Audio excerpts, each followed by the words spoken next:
안녕하세요. 저는 2021학년도 임용고시 미술 경기지역 합격생입니다. 저를 먼저 소개하자면 저는 공부 기간이 길지는 않고 딱 1년 초수로 준비해서 합격하게 되었고요. 저는 위상 미술을 1년 동안 직강으로 패키지를 수강을 했었습니다. 코로나로 인해서 항상 직강이 열렸던 것은 아니고 직강이 취소되기도 하고 집합금지 명령이 내리면은 인터넷 강의를 들었다가 그리고 또 집합금지가 풀리면 노량진에 가서 강좌를 수강하였습니다. 저는 성적이 1차 성적이 그렇게 높은 편은 아니지만 초수로서 단기간에 시험을 끝냈고 저와 같이 이렇게 단기간에 시험을 끝내시고 싶은 분들에게 도움이 될 수 있을 것 같아서 이러한 합격 수기를 남깁니다. 우선 제 방식은 좀 완벽하고 고득점을 목표로 하는 분보다는 좀 단기간에 최대한 성적을 내서 합격을 하고 싶으신 분들한테 도움이 되실 수 있을 것 같습니다. 우선 저에 대한 소개를 하자면 저는 좀 효율성을 좀 최우선으로 해서 공부를 하는 타입이었습니다. 그래서 정말 누구보다 공부를 많이 했다라고 말씀드릴 수는 없겠지만 정말 필요한 부분들을 꼭 챙겨서 할 수 있는 부분들을 최대한으로 하려고 했고 제가 좋아하는 말은 미니멈 인풋, 맥시멈 아웃풋이라는 말이 있습니다. 저는 그것처럼 최소한의 노력으로 최대한의 결과를 얻기 위해서 공부를 했습니다. 그렇다 보니까 사실 1차 성적이 그리 높은 편은 아니었지만 그래도 초수에 합격을 할 수 있었던 것 같습니다. 그리고 또한 제가 나이가 어린 편이 아니고 나이가 좀 있기 때문에 좀 최대한 빨리 시험을 끝내고 싶었던 마음에서 좀 효율성 그리고 경제성을 생각해서 공부를 했습니다. 우선 교육학은 제가 합격 수기에 따로 남겨두도록 하겠습니다. 전공에 대해서 말씀드리겠습니다.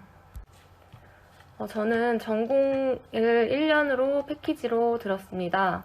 그래서 저는 12월 달에 희소에서 주최하는 합격 설명회에 가서 그날 등록하면 조금 할인할 수 있는 그런 기회를 이용하여 1년을 다 끊었습니다. 그 이유는 제가 초수기 때문에 어떤 강의가 필요하고 또 어떤 강의가 필요하지 않는지 모르기 때문에 우선 최대한 모든 강의를 따라가기 위해서 1년 패키지를 끊었습니다.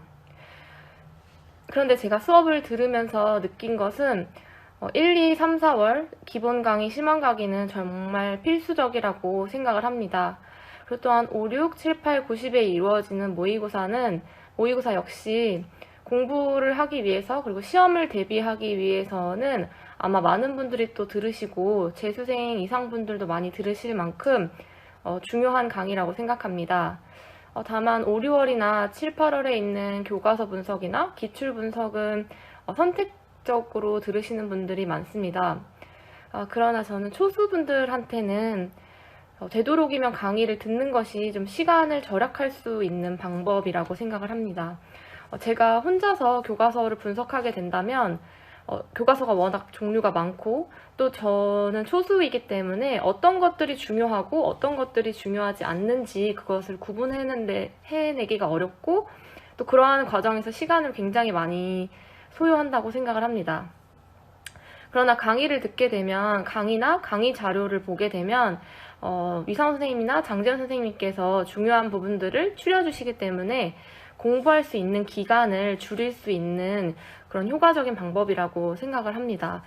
물론 저처럼 고득점보다는 합격할 수 있는 점수를 만들고 싶으신 분들한테는 저는 기왕이면은 그리고 초수인 경우에는 기왕이면은 좀 강의를 최대한 많이 들으시고 자료를 취하셔서 내 공부 시간을 좀 줄여 나갈 수 있도록 하는 것이 좋다고 생각합니다.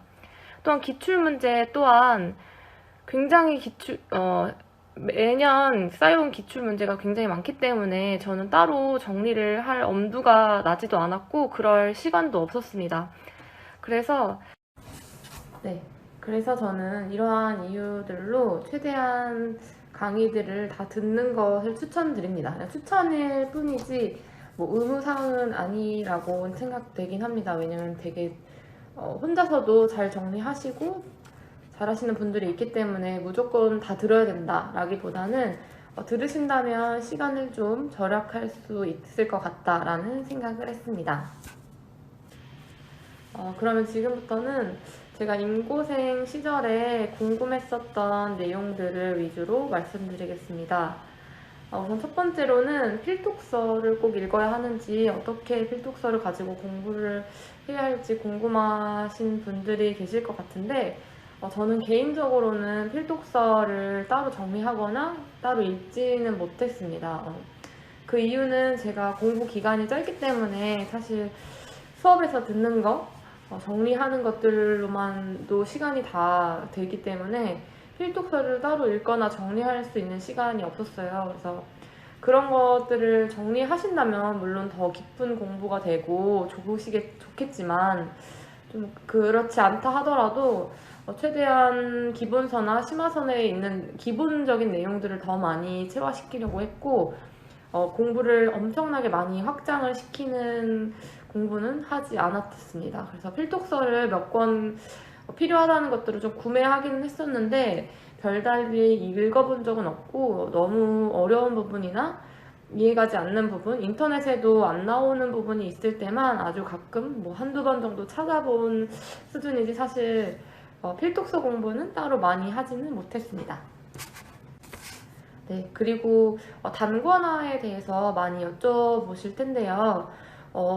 저도 이제 합격 수기를 예전에 많이 찾아봤을 때 책을 다 잘라가지고 뭐 기본서, 심화서 필요한 부분들 다 발췌해서 넣고 뭐 모의고사도 발췌해서 넣고 이렇게 해서 그 한 권을 단권화해서 보셨다라는 뭐 그 합격 수기도 보고 이래서 저도 그렇게 해야 되나 고민을 하긴 했었는데 저는 말씀드렸듯이 좀 부지런하거나 정리를 잘하는 타입이 아니어서 그냥 기본서를 바탕으로 최대한 그 기본서 안에 기본서에 없는 심화서의 내용을 그냥 제 글씨로 포스트잇으로 써 넣거나 아니면 모의고사에서 필요했던 내용들을 작은 글씨로 옆에다 쓰는 것으로 했습니다. 그 이유는 그렇게 단권화의 양이 많아지면 사실 단권화의 의미가 없다고 생각하기 때문에 저는 일단 기본서를 바탕으로 심화서나 모의고사에서 나왔던 내용들을 최대한 압축시켜서 제 말과 제 언어로 만들어서 최대한 요약한 다음에 그거를 기본서에 옮겨 적었습니다. 그래서 특별히 다른 뭐 발췌해서 넣거나 하지 않고 그냥 그 기본서를 가지고 그 기존 그 기본서 분량 책을 갖고 계속 그거를 회독하는 방식으로 공부를 했습니다. 네, 그리고 또 서브노트 제작에 관련해서 궁금하신 분들께는 저는 서브노트를 만들지 않았습니다. 제가 서브노트를 만들지 않은 이유는 장지연 선생님도 항상 말씀해 주시듯이 초수생들한테 서브 제작은 되게 독이 될 수 있다는 말에 되게 공감을 했기 때문입니다. 그래서 물론 서브를 정리할 시간도 없었지만 어떤 것들이 정말 중요해서 이것을 서브로 만들어서 내가 이걸 갖고 다니면서 이것만 보면서 공부를 할 수 있을지 그런 것에 대한 초수들은 감이 없고 중요하고 그렇지 않은 것에 대한 구분이 어렵기 때문입니다. 그래서 제가 서브를 제작을 안 한 것도 있고 못한 것도 있습니다. 근데 그러나 다만 리교론 같은 부분은 사실 암기해야 할 부분이 많기 때문에 그 부분은 한 좀 이후에 되게 뒤쪽에 후반부에 서브노트라고는 하기 어렵고 약간 요약본처럼 이렇게 그냥 제가 한 장 들고 다닐 수 있는 것을 타이핑해서 봤습니다. 제가 이걸 만든 이유는 제가 시험을 볼 때 이해나 이론에 대한 이해는 되었지만 정확한 키워드들을 잘 적어내지 못했기 때문에 그 키워드를 외우기 위해서 정말 키워드들만 적은 요거를 만들었습니다. 그래서 요거는 실제로 제작하는데 하루 한 3시간 정도밖에 투자를 안 했습니다. 그래서 요거를 만들어서 계속 봤습니다. 제가 근데 이거를 9월에 돼서야 만든 이유는 9월이 돼서야 제가 정말 중요하다고 키워드가 무엇인지를 좀 알게 되었고 감이 왔기 때문에 그럼 이 시기에는 그냥 책을 갖고 다니면 사실 너무 무겁다 보니까 그냥 간단하게 뭐 지하철이나 아니면은 공부를 시작하기 전에 빠르게 찾아볼 수 있을 만한 요약본을 만들었었습니다. 그래서 요 요약본에 대한 내용은 제가 제 블로그에다가 따로 올려둘 텐데요. 이렇게 이게 정답이고 무조건 여기 있는 걸로 공부를 해야 된다가 아니라 이런 식으로 정리를 했구나 라고만 참고해 주시면 될 것 같습니다. 네, 이 요약본은 이런 식으로 해서 정말 필요한 부분들만 있습니다. 그래서 막 중요하고 세세한 내용은 사실 없기 때문에 제가 시험을 볼 때 점수를 좀 얻기 위해서 키워드들이 좀 부족하다라는 판단을 했기 때문에 정말 그 키워드들만 담은 요약 미교론만 만들었습니다. 그래서 미교론이랑 뒤에 감상 부분에 그다음에 PCK들은 단계별 그리고 단계별로 있는 이러한 것들이 키워드들을 꼭 적어놔야 점수를 많이 얻을 수 있기 때문에 이런 것들을 정리를 했었고요. 그 다음에 감상 단계나 비평 단계에 대한 정리도 따로 해서 요걸 보면서 좀 중요한 키워드들은 항상 외울 수 있도록 요걸 보면서 외울 수 있도록 했고 이거 위에 별다른 요약본이나 서브노트는 전혀 만들지 않았습니다. 네, 다음은 공부 시간 관련해서 말씀드리겠습니다. 우선 저는 약간 올빼미형이었기 때문에 사실 아침에 일찍 일어나서부터 하는 공부를 하게 되면 저도 이제 중간중간에 너무 올빼미로 하는 것이 아닌 것 같아서 남들처럼 일찍 일어나서 하려고 해봤는데 저는 일찍 일어나면 무조건 오전 시간을 버리고 그 시간에 집중력이 너무 낮고 계속 졸고 이런 상황이 반복돼서 저는 그냥 최대한 효율성을 따져서 그냥 나는 내가 집중 잘 되는 시간에 하자 해서 좀 그렇게 공부를 했었습니다. 그래서 저는 거의 점심 식사 이후에 공부를 시작을 했고 대신에 한 새벽 3, 4시까지 공부를 하는 편이었습니다. 그리고 제가 집중력은 좋은데 그 집중력의 지속 시간이 좀 짧아서 정말 내가 집중해서 순 공부한 시간은 하루에 보통 6시간?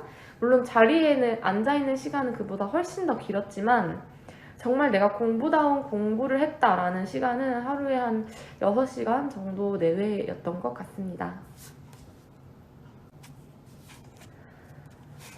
그리고 또 저는 뭐 여행 같은 것도 사실 중간 초반부에는 다녀오기도 했습니다. 뭐 1박 2일 정도라든지 아니면 구정 때 그때는 코로나 전이어서 뭐 해외여행을 잠깐 갔다 온다든지 하는 식으로 좀 너무 스트레스 받지 않고 공부할 수 있으려고 노력을 했고 대신에 그러한 여행을 다녀오거나 좀 쉬는 기간을 가진 후에는 정말 더 집중을 해서 최대한의 효과를 내기 위해서 공부를 했었습니다. 그래서 저는 공부를 할 때 정말 앉아있는 시간 엉덩이로 하는 것이라고 생각하지 않고 진짜 효율적으로 해야겠다. 내가 이거 한번 본 내용을 무조건 100% 이해해서 체화시켜야겠다. 이렇게 공부를 했던 것이 되게 도움이 많이 됐었던 것 같습니다. 그래서 정말 많은 시간을 할애해서 해야 한다라기보다는 좀 효율적이고 경제적인 방법으로 공부를 하는 것을 저는 추천드립니다. 그리고 스터디는 제가 따로 스터디를 많이 하진 않았지만 1, 2, 3, 4월 1, 2, 3, 4월에는 초수생들만 대부분 직강에 오기 때문에 그 초수생들끼리 그 스터디를 꾸려주십니다. 근데 저는 그때 제가 너무 부족하다고 생각을 했기 때문에 스터디보다는 빨리 집에 가서 오늘 배웠던 내용들을 빨리 다시 한번 복습하고 내 것으로 만드는 것이 중요하다고 생각을 해서 1, 2, 3, 4월에는 스터디를 하지 않았습니다. 그런데 5월부터는 모의고사 강의가 끝난 이후에 지난 모의고사를 다시 한번 복습해보고 서로 돌아가면서 한 문제씩 내가 마치 장지연 쌤이 된 것처럼 내가 마치 위상 쌤이 된 것처럼 이렇게 문제를 설명해주는 지난주 문제를 설명하는 그런 스터디를 했었습니다. 그래서 이 스터디를 한 것은 꽤 저한테 도움이 됐다고 생각을 하는 게 복습이 일단 기본적으로 다시 한번 집에서도 했지만 다시 한번 할 수 있고 이게 또 누구한테 설명하는 거 내가 선생님이 됐다고 생각을 하고 남들이 이해시킬 수 있을 만큼 설명하는 게 또 굉장한 이해와 완벽한 그 이해를 필요로 하기 때문에 되게 도움이 됐었던 스터디였던 것 같습니다. 그리고 교육과정에 대한 문의도 되게 많을 것 같아요. 저도 사실 진짜 의문이 많이 들었거든요. 이걸 진짜 꼭 외워야 되나? 이거 진짜 외우는 게 의미가 있을까? 이거 몇 회 동안 안 나왔는데 또 나올까? 이런 생각이 들어서 진짜 외우기 진짜 너무너무 싫었는데 저는 그냥 음원을 구했습니다. 그래서 교육과정 그냥 음원을 구해가지고 이거를 그냥 한 곡씩, 일주일에 한 곡씩만 내가 외우자 이런 생각으로 외워가지고 사실 노래로 외우는 거의 장점은 되게 휘발되지 않는다는 장점이 있어요. 그래서 일단 한 번 외워두면 까먹지 않는다는 게 되게 장점인 것 같아요. 그래서 보통 그냥 외우게 되면 외우는 시간은 노래로 외우는 거나 그냥 외우는 거 비슷할 수 있지만 그냥 외우는 건 보통 휘발이 많이 되는데 노래로 외우게 되면 되게 자연스럽게 나도 모르게 무의식에서 그 다음 가사가 나오기 때문에 되게 좋다고 생각을 합니다. 근데 물론 올해도 안 나왔어서 좀 억울하긴 했지만 일단 저는 다 외웠습니다. 중학교, 고등학교, 미술창작 다 외웠고 뭐 성취 기준이나 뭐 교수학습 방법이나 평가 방법까지 전부 싹 다 외웠습니다. 그런데 안 나왔어서 좀 이건 진짜 비효율적이었다 이런 생각을 했습니다. 그리고 이제 짧게 2차 관련해서 말씀을 드리겠습니다. 저는 면접 같은 경우에는 사실 일반 회사 경력이 있었기 때문에 내용적인 측면에서 사실 시책이나 이런 부분은 교육학적인 부분들은 새로 공부를 해야 했지만 말하는 방법이나 아니면 면접을 볼 때의 태도, 애티튜드가 사실 굉장히 중요하다고 생각을 했기 때문에 좀 자신감 있고 최대한 내가 열심히 해보고자 그런 열정을 보여주고자 하는 태도가 사실 굉장히 중요하거든요. 그래서 내가 정말 교육학 지식이 뛰어나서 이러한 뭐 알고 있는 시책들 다 녹여서 대답을 하는 것도 중요하지만 저는 좀 자신감 있는 태도 그리고 되게 열심히 해보려는 의지 이런 것들을 되게 적극적으로 어필하는 모습이 훨씬 더 중요하다고 생각을 합니다. 그리고 복장은 사실 저는 면접 때랑 수업 시간을 다르게 입고 갔는데 면접 때는 베이지색의 원피스를 입었었고 근데 면접장에 가니까 사실 되게 다들 검정색으로 그 면접을 맞춰서 입고 오셨더라고요. 근데 저는 그냥 베이지색의 원피스를 입었고 약간 작은 스카프를 이렇게 해서 포인트를 줬는데 그것이 전혀 면접에는 영향을 주지 않았던 것 같으니까 혹시라도 면접 의상을 고민하시는 분들이 있다면 최대한 단정하게만 보이면 될 것 같습니다. 그리고 수업 시연은 역시 그냥 조건을 잘 따라주고 분명한 목소리를 가지고 학생들과 상호작용하는 모습만 보여준다면 수업 시연에서는 사실 그렇게까지 많이 변별이 있거나 점수 차이가 많이 나지 않는 것 같아요. 제가 다른 학교생들도 보니까 그래서 면접이나 수업 시연에 대해서는 많이 연습하시면 충분히 되고 또 저는 면접을 특히 요새 코로나로 인해서 대면 스터디를 잘 못하다 보니까 면접은 매일매일 녹음해서 올리는 스터디를 했었습니다. 근데 그게 되게 물론 상황에 대한 연습은 안 되지만 어떤 문제가 나왔을 때 이런 식으로 풀어나가야 되겠다라는 거에 대한 되게 많은 것을 연습해 볼 수 있어서 되게 좋았다고 생각을 합니다. 그래서 시간이 많이 잡아먹지 않는 그런 면접 스터디 매일매일 녹음해서 올리는 거 이거 저는 되게 추천드립니다.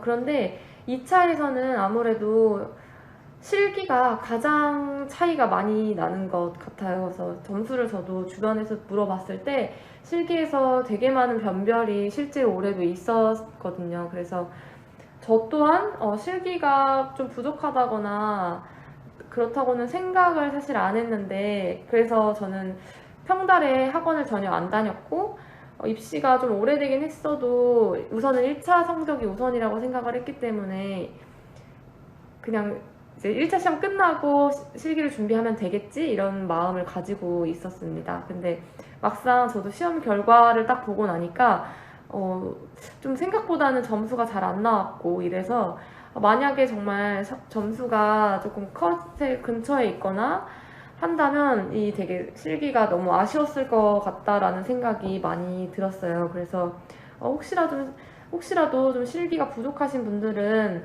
좀 평달에 미리 좀 연습해 보시는 거를 추천을 드립니다만, 우선은 일단 1차 성적이 최우선이기 때문에 1차 성적이 잘 준비가 안 됐는데 나 실기도 해야 돼 하면서 실기는 또 학원에 가야 되니까 왔다 갔다 하면서 체력도 낭비하고 시간도 낭비하고 하는 일은 없었으면 좋겠고요. 그래서 정말 내가 1차는 합격할 것 같은데 실기는 내가 좀 부족하다 하는 경우에는 꼭 학원을 꼭 다녀보시는 거를 추천을 드립니다. 그리고 만약에 학원을 다니지 않더라도 저는 유튜브 같은 걸로 영상을 보는 것들, 동양화 뭐 실기나 수채화 실기 영상 보는 것도 사실 되게 도움이 많이 됐다고 생각을 하거든요. 그래서 제 실제 실력을 늘리지는 영상 보는 걸로 제 그림 실력이 엄청나게 느는 건 아니지만 좀 감을 얻을 수가 있어요. 마치 학원에 가서 저희가 선생님들의 시범을 보듯이 내가 유튜브로 내가 학원에 왔고 선생님의 시범을 보고 있다라고 생각을 하시면 학원을 못 다니시더라도 조금 그거에 대한 미리 감을 익힐 수 있지 않을까 싶습니다. 네. 마지막으로 모의고사 관련해서 말씀드리겠습니다. 우선 모의고사가 5, 6월 달부터 시작되다 보면 초수생분들은 사실 성적이 잘 나오지 않아서 많이 실망하시고 걱정이 되실 거예요. 근데 저 또한 그랬습니다. 근데 너무 걱정하지 않으셔도 됩니다. 이제 5, 6월 달부터 시작하는 모의고사는 사실 초수생들이 성적을 받기 굉장히 어려워요. 그래서 물론 우리가 1, 2, 3, 4월 동안 배운 기본서와 심화서에 있는 내용들도 문제로 내주시지만 거기서 보지 않은 문제들도 항상 모의고사 문제로 내주시거든요. 근데 저는 그때 당시에는 왜 가르쳐주지 않은 거를 왜 문제를 내셔가지고 내가 성적을 못 받아서 이렇게 불안하게 하실까 했는데 지금 생각해보니 그때 그런 내가 모르는 문제들이 결국엔 시험장에 갔을 때 훨씬 진짜 도움이 많이 되었다고 생각을 해요. 왜냐면 실제 시험에서도 내가 모르는 문제가 진짜 반은 나오기 때문에 이 모르는 문제를 어떻게 하면 최대한 문제 속에서 답을 이끌어내고 내가 아는 것들과 연관을 시켜서 서술을 해서 어떻게 하면 점수를 좀 더 받을 수 있을까, 이런 거에 대한 연습이 정말 많이 된다고 생각이 하거든요. 그래서 실제 시험에 가서도 진짜 모르는 문제가 많이 나와요. 내가 전혀 모르고 있는. 그럴 때 그냥 포기하고 넘어가면은 4점짜리 문제 정말 4점이 다 깎이는 거잖아요. 근데 그때 모의고사에서 연습했던 것처럼 최대한 내가 알고 있는 기본과 심화서에 있는 내용들을 어떻게 하면 녹여서 써보고 이거랑 뭐를 관련돼서 이 문제를 냈을까 고민해보고 작성하는 것이 도움이 많이 되었다고 생각을 합니다. 그래서 제 모의고사 점수는 사실 실제로 그렇게 좋았던 적이 별로 없었고요. 실제로 시험을 봤을 때도 한 40점대 보통 맞았고, 아주 잘 봤을 때가 40점대 후반이었고 대부분 40점 초중반 점수를 받았던 것 같아요. 그리고 아주 못 봤을 때는 30점대 후반 점수도 막 받았었고, 그래서 모의고사 점수는 정말 다가 아니니까 꼭 시험 때까지 포기하지 않으셨으면 좋겠습니다. 네. 그래서 또 이번 시험에 대한 후기를 또 좀 말씀드리자면, 저는 사실 기입형은 좀 많이 틀린 것 같아요. 제가 복기를 해보니까 기입형의 문제들 사실 내가 왜 이런 걸 틀렸지 할 만큼 모르는 것도 많았고, 사실 또 정말 처음 보는 내용들도 있었거든요. 그래서 그런 것들은 기입형은 전부 많이 틀렸는데 사실 전 서술형에서 그래도 점수를 좀 많이 얻은 것 같다고 생각을 해요. 근데 그 점들이 다 모의고사 때 연습했었던 내가 모르는 문제들이 나와도 최대한 잘 서술해서 점수를 조금 더 얻어갈 수 있게, 다만 0점 몇 점이라도 더 얻어갈 수 있게 평소에 모의고사를 봤던 것들이 굉장히 많이 도움이 됐었던 것 같습니다. 그래서 여러분들도 문제 정답을 적을 때, 논술형 정답을 적을 때 내가 모르는 문제라고 해서 그냥 이렇게 짧게 적고 끝내지 말고 최대한 많은 것들을 써 넣어 보세요. 그래서 어떻게 하면 점수를 내가 받을 수 있을까? 사실 논술형 채점이기 때문에 정답의 여지가 좀 있는 경우들이 많습니다. 그래서 너무 포기하지 말고 최대한 내가 아는 것들 녹여서 최대한 써보고, 도판이 가지고 있는 뭐 재료적인 특성이라든지 뭐 아니면 시대가 제시되어 있으면 시대적인 특성들을, 내가 아는 것들을 최대한 적어서 답변을 만들어 보세요. 그러면 그렇지 않았을 때보다 보다 좋은 점수를 받을 수 있을 것이라고 생각을 합니다. 네, 그러면 여기까지 저의 합격 수기를 마치겠습니다. 혹시라도 저에 대해서 조금 더 궁금하신 점이나 또 어떤 제가 말씀드리지 않은 다른 궁금한 점이 있으시거나, 아니면은 아까 말씀드렸던 뭐 미술교육론 요약 노트가 조금 궁금하시거나 그러신 분들은 제 블로그에다가 댓글을 남겨주시거나 하면은 제가 최대한 시간 날 때 최대한 남겨드릴 수 있도록 하겠습니다. 그리고 교육학 공부 방법도 같이 수기에 올려놓을 테니까 한번 보시고 참고해 보시면 좋겠습니다. 모두들 진짜 이 어려운 시기에 꼭 최대한 열심히 하셔서 정말 이 위기 상황을 기회로 바꾸셔서 꼭 올해 좋은 결과 있으시길 정말 바라고 응원하겠습니다. 네, 감사합니다.